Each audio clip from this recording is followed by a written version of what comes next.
Well, we're coming to the end in the next couple of weeks of the series we've been going through this term, Making Sense of God.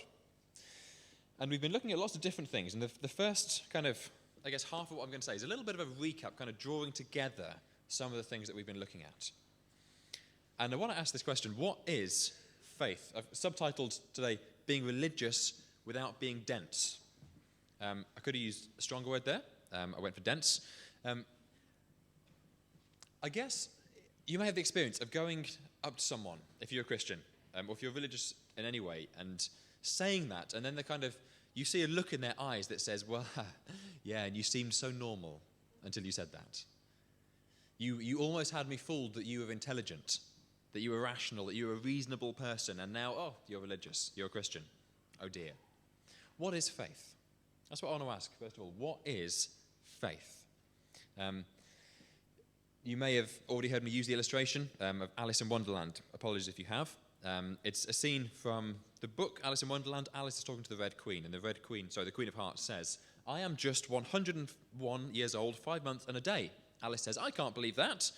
Can't you? Said the Queen in a pitying tone. Try again. Draw a long breath and close your eyes. Alice laughed. There's no use trying, she said. One can't believe impossible things. I dare say you haven't had much practice, said the Queen. When I was your age, I always did it for half an hour a day. Why? I've sometimes believed as many as 6 impossible things before breakfast. And maybe for some of you, that's how you think of faith. Faith is believing something that there's no evidence for, maybe even believing something in the face of evidence to the contrary, believing despite evidence. I read a quote this week from someone called Leslie Stephen, and he said, the division between faith and reason, in other words, saying that they're different things, is a half measure till it's admitted frankly that faith has to do with fiction and reason is fact. See that kind of distinction there? Reason's over here, faith is over here. They've got nothing to do with one another. Reason is all about faith in the real world. So reason is all about facts in the real world. Faith is to do with stuff that just doesn't, it's not real. It's fiction. And for people who aren't Christians, and maybe this is you, if that's what you think, you will never, ever take Christianity seriously. Because why would you? It's got nothing to do with the real world. If that's what faith is, that's an issue. But this actually affects Christians as well. Because even Christians say things like this. So Benjamin Franklin, he was one of the founding fathers of the US. He was a scientist, and he was certainly believed in a God. He would have said he was a Christian. And he said this: the way to see by the eye of faith is to shut the eye of reason. If you want to exercise faith, you've got to switch off your reason, switch off your brain, pretty much. And he's saying he's a Christian. And so we can have this kind of, as Christians, if we think faith is this kind of slightly fluffy, kind of magical thing, it's about kind of believing in things when there isn't really good reason to believe them.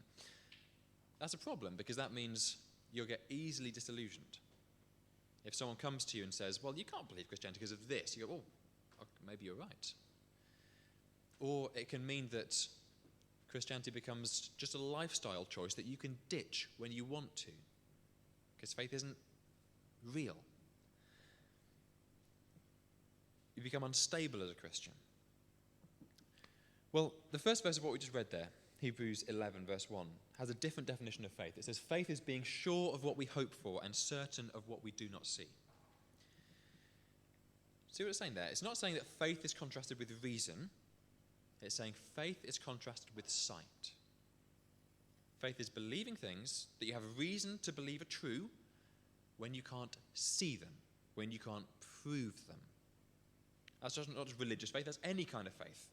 Believing things that you can't absolutely prove. You can't see them with your eyes, but you've got reason to believe they're true. And I want to say 3 things about that kind of faith. And this is a little bit by way of recap. First of all, that kind of faith is unavoidable for all of us. Absolutely unavoidable. You believe things, whoever you are, whatever your kind of religious background, you believe things that you cannot prove. Let me give you an example. A guy called Vince Vitale has said, there are only 3 possible beliefs about the universe. Only 3 things you can believe about the universe. One is that it's always been there. It's existed forever. Secondly, that at one time it wasn't there and it created itself. Or thirdly, that there is a God who was there forever and he created it. Those are really the only three things you can believe about the universe. And all of them are unprovable. Science can say nothing about any of them. It can't prove that it was one or the other. They all require faith. They're all kind of beyond the bounds of our kind of reason or our kind of ability to prove something. They're all miraculous. They all take faith. We read in our passage, by faith we understand the universe was formed at God's command, so that what is seen was not made out of what was visible. As a Christian, someone who believes the third option, that there is a God, you say, well, the fact that there is something here, yes, I do believe that there was a God who made it, and that's a faith position. I can't go back and see it and prove that. But neither can the person who says the universe has always been there, or the person who says, well, the universe wasn't there and then it became there. They're all equally miraculous. Now, you might come back and say, well, okay, well, the default should be there's no God. That's obviously the thing you should believe unless you have evidence to prove there is a God. I just want to say that that's a tiny, tiny minority of people in the universe, in the world through history, who believe that. Most people in history and even in the world right now believe option 3, that there is something that created it. Okay, faith is unavoidable. And if you kind of accept what I'm saying there, that you have faith, that you believe some things you can't prove, then that kind of leads to an open mind and saying, okay, well, in that case, things are up for grabs. What would make most sense of the world that we live in? And we're still kind of recapping here. Secondly, faith is reasonable. I use the example of going to the Botanical Gardens in Birmingham. And have you been there? They've got these big greenhouses. They're they're great in winter because they're really warm. And they've got wonderful kind of tropical plants growing in there. Now, if I went in there with my handy hacksaw that I always carry around with me, and thought, well, that tropical palm is really nice. I'd really like that in my garden. And I just check no one's around and get out the hacksaw and chop this tree down and somehow secrete it about my person and walk out with this tree without anyone noticing. And I go home and I plant it in my garden, dig a little hole, there it goes. Within maybe a week or so, it wouldn't be looking so great. It'd be starting to die. Why? Because it didn't grow there. It doesn't have any roots there, can't survive there. And we've talked about things like freedom, morality, justice, hope, identity, satisfaction, things that for us make sense of life, that are nice, that we want to have in our lives, in like the garden of our lives, if you want to say that. And you might just go back to YouTube and listen to these. But we said every time, it doesn't grow in a universe where there's no God. It doesn't have any roots there. It can't survive there. It's been taken from somewhere else. This is one quote we looked at. There are as many value judgments in liberal humanism as there are in Christianity. It's amusing how little my values as a non-Christian had to do with the materialism I'd been convinced of.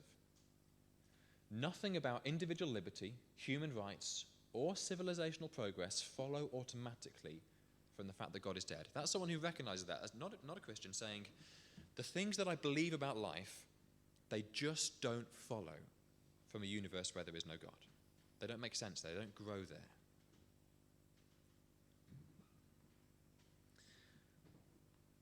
Now that's just kind of saying, okay, well, there's maybe a level playing field. Both need faith, both need some explanation, and you can kind of choose to, faith is maybe as reasonable as not having faith that there is a God.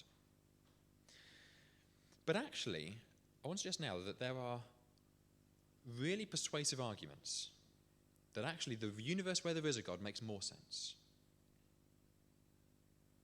Let me suggest one of them. This is called the argument from perceived design. Don't switch off. I hated this until about a month ago, and I'll explain why I now don't hate it anymore. This is scientists, looking at the universe and saying all of the way the universe is set up, if you want to be scientific, all the physical constants that underpin how everything works in the universe and what keeps everything going, they are so incredibly, intricately, exactly right for life to exist. that there's no way it could have happened by accident. So I don't know how you quantify this kind of thing, but if you go on to the next slide, 1 in 10 to the 100, if you're a scientist, or that many zeros. Now that's a ridiculous number. That makes no sense. So for scale, this, the top line, that's the number of stars in the universe. The top 2 lines, that's the number of grains of sand on Earth. This is a ridiculously huge number. The chances of these things just happening. And lots of you, I guess, are like me, because you're thinking, well, yeah, but scientists have told us for a long time that there might be any number of universes out there. There might be millions, billions, more than that. All you need is that many universes, and it will happen somewhere, right? It's not quite how stats works, but something like that. If you have enough universes, it will happen somewhere, and we happen to be living in the one where it happened. Well, what I found out a month or two ago is looking at that argument, that the idea that there are all those universes out there, that is not anything that we've proved as a human race. That is something that someone proposed to counter this argument. Because they looked at the world and said, hang on, there's no way, if this is the only universe, that's such a long shot. And they went, well, in that case, let's exclude the idea that there might be a God who's done it. There must be lots of other universes, and this is the one where it happened. If you don't believe me, go and research how that theory came about, how it was proposed. So strong was the kind of persuasion that actually this might point to there being a God, that people felt they had to say, no, there must be infinite number of universes to have another explanation for it. Doesn't prove anything. Doesn't absolutely prove that there's a God. But there are things like that that make you think, hang on, maybe it actually could be more reasonable to think that there might be a God. And so if you're not a Christian, can I just ask, are you willing to take a look at that? Are you willing to kind of suspend your, well, that can't be true, there can't be a God, and ask, okay, well, what would make most sense? Have a look again at the things that you believe. If you are a Christian and you feel that kind of pull of, faith is kind of irrational, it's kind of weak, it's, I'm sometimes a little bit ashamed of it. Hopefully, over the last few weeks and today, I just want to say it is not unreasonable. It's not irrational. You don't switch off your brain. You don't have to shut the eye of reason to believe, to have faith that there is a God. Faith is unavoidable, faith is reasonable. Thirdly, faith is essential. Verse 6 of the passage we're looking at. Without faith it is impossible to please God, because anyone who comes to him must believe that he exists and that he rewards those who earnestly seek him.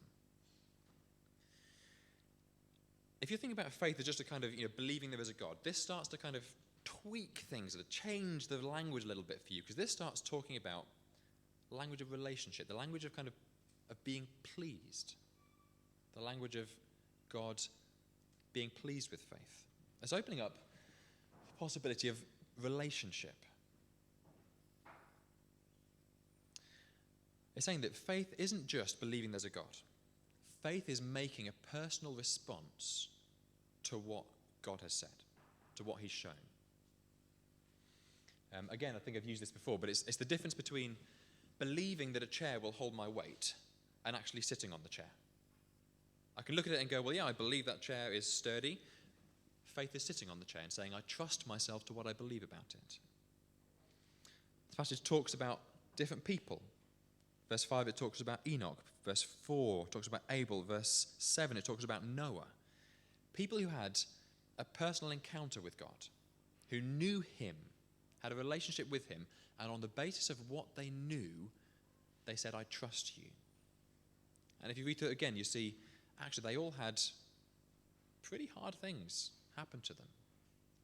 Their lives looked weak and difficult. They were willing to do it because of what they knew of God. They trusted him.